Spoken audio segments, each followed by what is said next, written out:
My world has always been a quiet one, but not a silent one. There's a difference. Quiet is the hum of the refrigerator, the gentle rustle of leaves outside the window, the soft scratch of my charcoal pencil against textured paper. Quiet is peaceful. Silence is a void. It's the chilling absence of sound, the hollow space where a heartbeat should be. Before all this, my life was a masterpiece of quiet moments, each one centered around my son, Leo. He was, and is, the vibrant splash of color in my otherwise muted world. We had this connection, Leo and I, something that went beyond words. I could feel his moods like a change in the weather. A flicker of his sadness and his bright, curious eyes would send a chill down my spine. A burst of his unrestrained laughter was like the sun breaking through clouds. I'm a visual artist, you see. I paint feelings, not things. My studio is filled with canvases capturing the curve of Leo's smile, the specific shade of blue his eyes turned when he was deep in thought, the way his small hand fit perfectly in mine. My art was my language, a way to translate the deep, unspoken love that flowed between us. This need to communicate without words, to feel and understand on a deeper level, it wasn't just an artistic quirk. It was born from a deep, ragged wound in my past. My own mother, she was a beautiful, complicated soul who was slowly consumed by a storm in her mind. Towards the end, she stopped speaking completely. It wasn't a choice. It was as if the part of her that formed words had just shut down. She became a ghost in her own body, her eyes vacant, her hands still.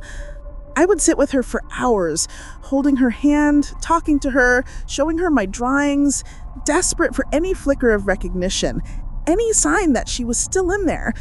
But there was only silence, a thick, suffocating blanket of it that smothered every hope.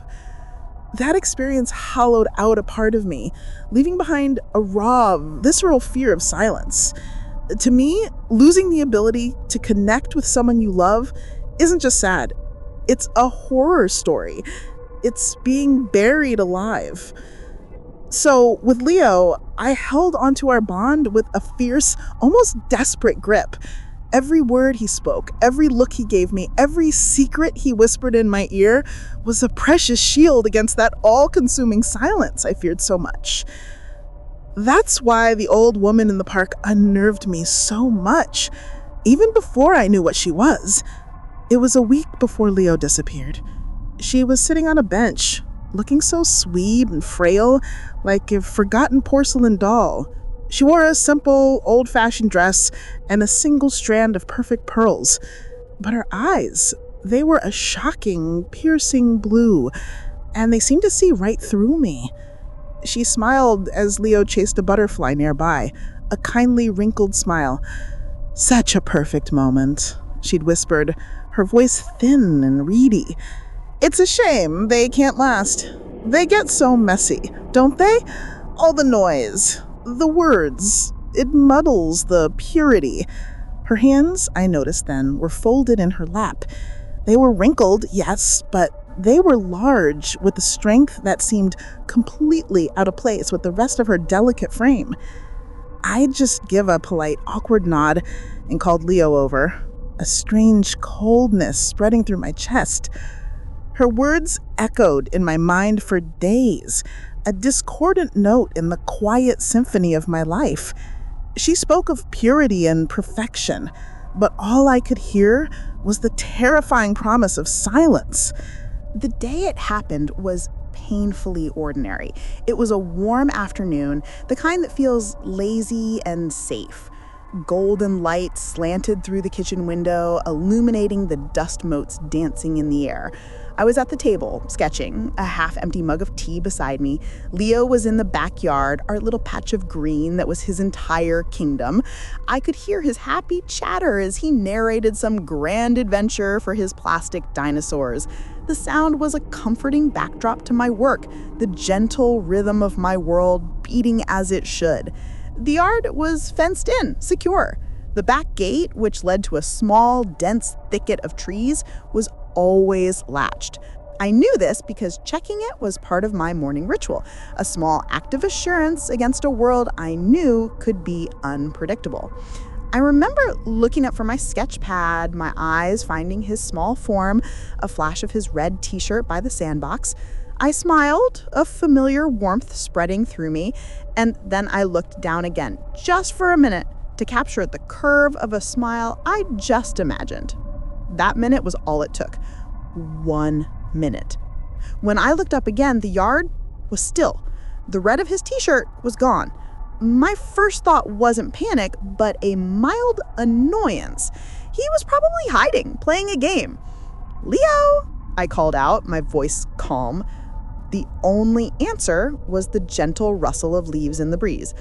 A flicker of unease, a tiny, cold thing, started to uncurl in my stomach. I stood up and walked to the window, scanning the entire yard. The swing was still, the sandbox was empty, and the back gate, the gate that I had checked this morning, was open. Just a crack. It wasn't flung wide open as if in a hurry. It was just slightly ajar, an invitation into the shadows of the woods beyond. There was no sound of running feet, no triumphant cry of "Found me!" There was nothing, just a profound and sudden quiet that felt jagged and wrong. The hum of the refrigerator suddenly seemed deafening, a mechanical mockery of a living pulse. My heart started to pound, a frantic, trapped bird against my ribs. I ran outside, the warm air feeling suddenly cold against my skin. "Leo!" I yelled, and this time my voice cracked, the sound swallowed by the oppressive quiet. The world seemed to have been muted. Even the birds were silent. I reached the gate, my hand trembling as I touched the cold metal. And that's when I saw it. It wasn't a clue left by a child. It was placed, deliberately. Neatly folded and tucked into the latch was a small, pristine white handkerchief. It was made of old, soft linen, impossibly clean. And on the corner, embroidered with a chilling neatness in a familiar shade of piercing blue thread, was a single, perfect pearl. My blood ran cold. The image of the frail old woman on the park bench flashed in my mind. Her kindly smile, her strong hands, her string of pearls. Such a perfect moment, she had said. The cold dread that had been a flicker of unease was now a raging inferno. This wasn't a random, tragic accident. This was a statement, a piece of art. And my son, my beautiful, vibrant son, was the canvas. 2 weeks passed. 14 days of a silence so absolute it felt like a physical weight pressing down on me. The police were kind, but useless. They had no leads, no suspects, no answers. My house, once a haven of quiet comfort, became a tomb. Every corner echoed with the absence of Leo's laughter, his questions, his small footsteps. I stopped sleeping. I stopped eating. I just sat in my studio, surrounded by his portraits, staring at the empty canvases, unable to make a single mark. The silence I had feared my entire life was no longer a threat. It was my reality. Then on the 15th day, the note arrived. It was in a simple cream-colored envelope slipped under the front door. My name was written on the front in an elegant, looping script. Inside, a single sheet of thick, expensive paper held a message written in the same hand. Your son is a masterpiece, a perfect, preserved moment of love, untainted by the chaos of the world. The final brushstroke is about to be applied. If you wish to witness the unveiling, come to the old Hemlock House on Route 9 at dusk. Come alone. Your connection will be your guide. Tucked inside the folded note was not a lock of hair, not a piece of clothing, but something far more intimate and horrifying. It was a small, framed watercolor painting. The frame was antique, ornate silver, and the painting itself was exquisite, rendered with an expert's hand. It depicted a single, perfect blue eye, rendered in painstaking detail. Leo's eye. I knew the exact shade, the little golden flecks near the iris, but it wasn't just a portrait. It was painted with a strange, thick pigment that gave it a disturbing, three-dimensional quality. And on the back of the frame, a tiny engraved plaque read, "Sight, the flawed window." A wave of nausea so profound it buckled my knees, washed over me. This wasn't a ransom note. This was a gallery invitation. It was a piece of a collection. And the cold, chilling realization that dawned on me was that the curator wasn't just going to kill my son. She was disassembling him. I didn't show the painting to the police. How could I? How could I explain that I knew with a certainty that chilled me to the bone that the paint was mixed with his blood? They would think I was insane, a grieving mother lost to hysteria. Detective Miller, a tired man with kind eyes, was already looking at me with such pity. He told me it was a sick prank, a way for a monster to get a reaction. He urged me to stay put, to let them put a patrol car on the street, to wait. But he didn't understand. Waiting was giving in to the silence. It was letting the void win. That note, as monstrous as it was a communication. It was a crack in the silent wall that had been built around me. It was a voice in the dark, and I had to follow it.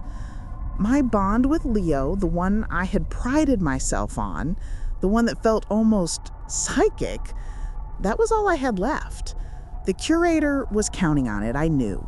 She was weaponizing my love, turning my greatest strength into my fatal flaw. The thought that my intuition was being used as a lure didn't matter. The hope, however poisonous, that I could still reach him, that our connection could somehow transcend this horror, was a blinding light.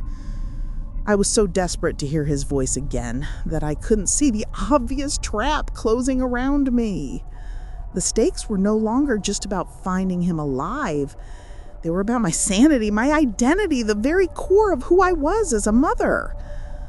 That evening, as the autumn sun bled across the horizon in streaks of orange and purple, I drove.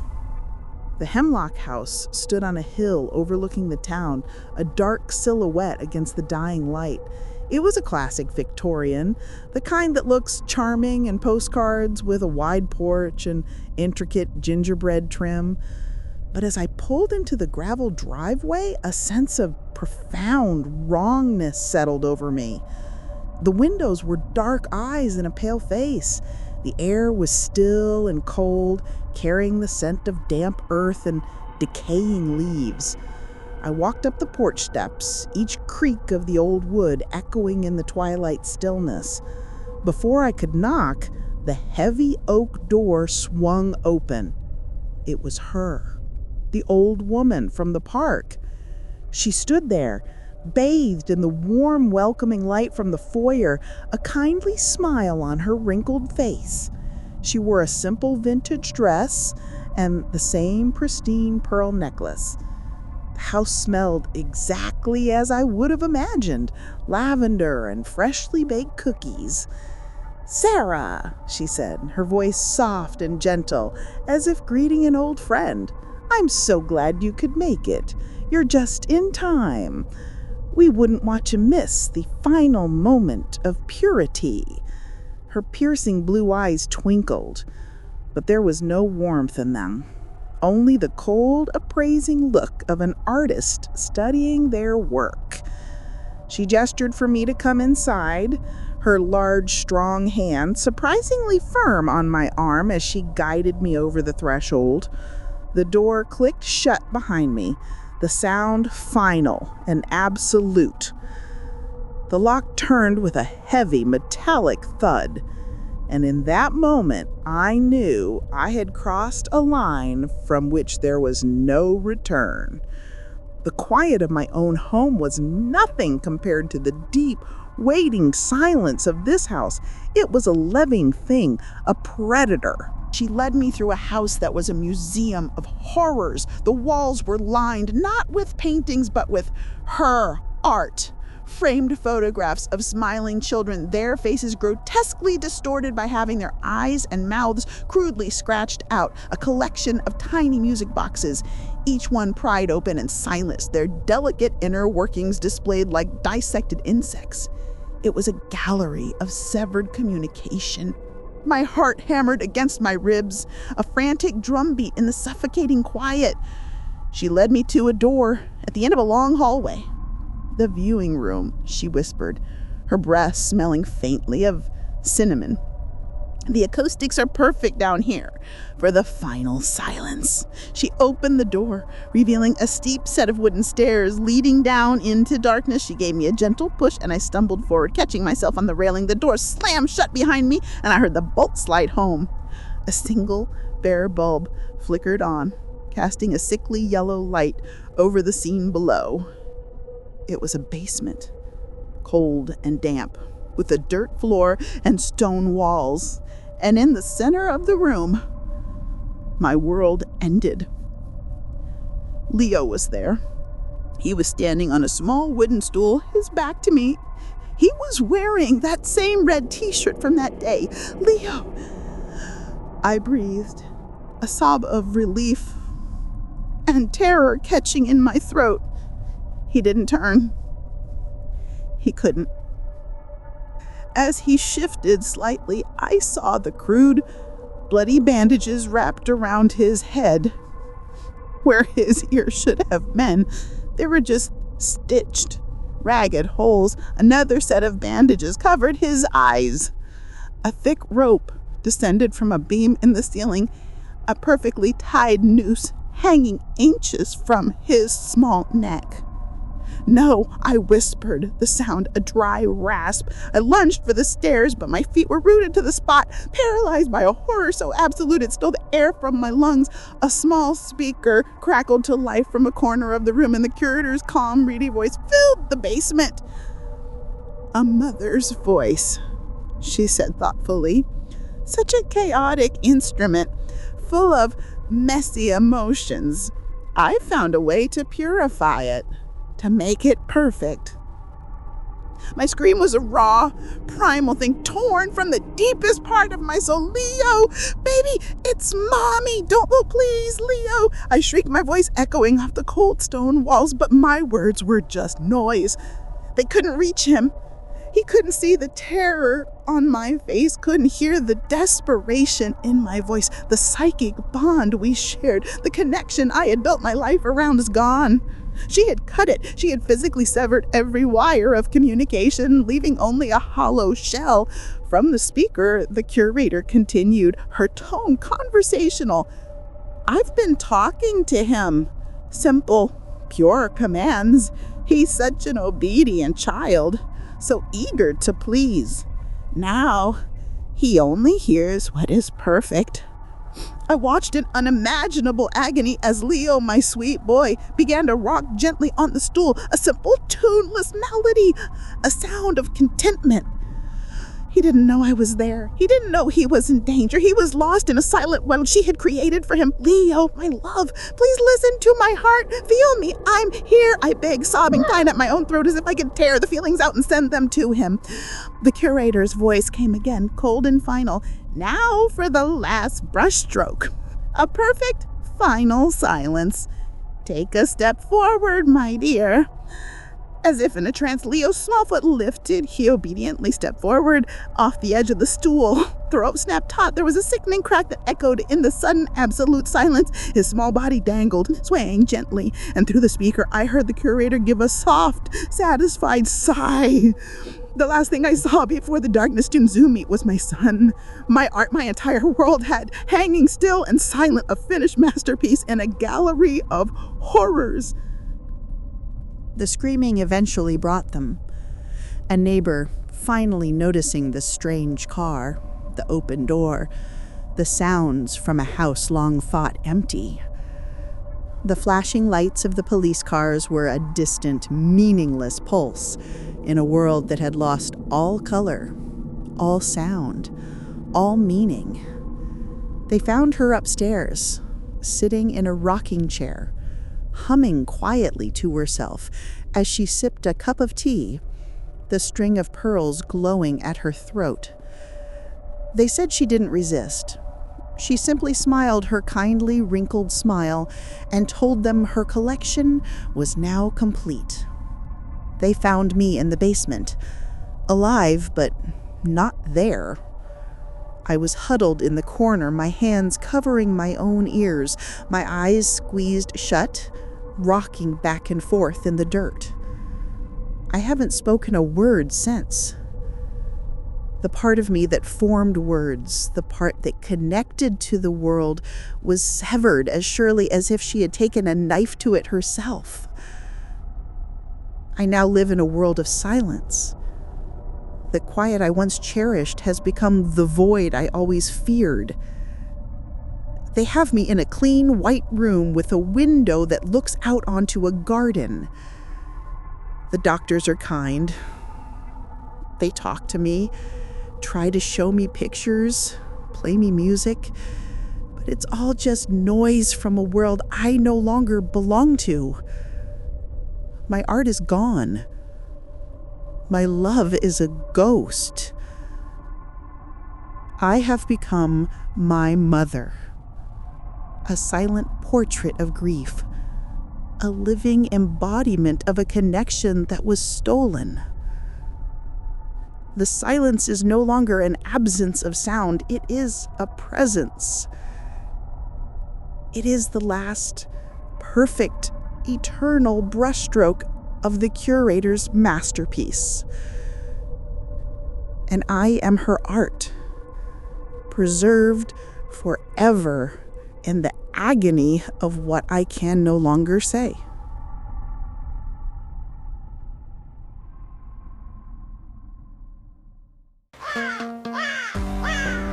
There are more scares to share. Press the like button and subscribe so you don't miss a single terrifying moment. You're helping me investigate the deepest, darkest corners to bring you stories that haunt your dreams.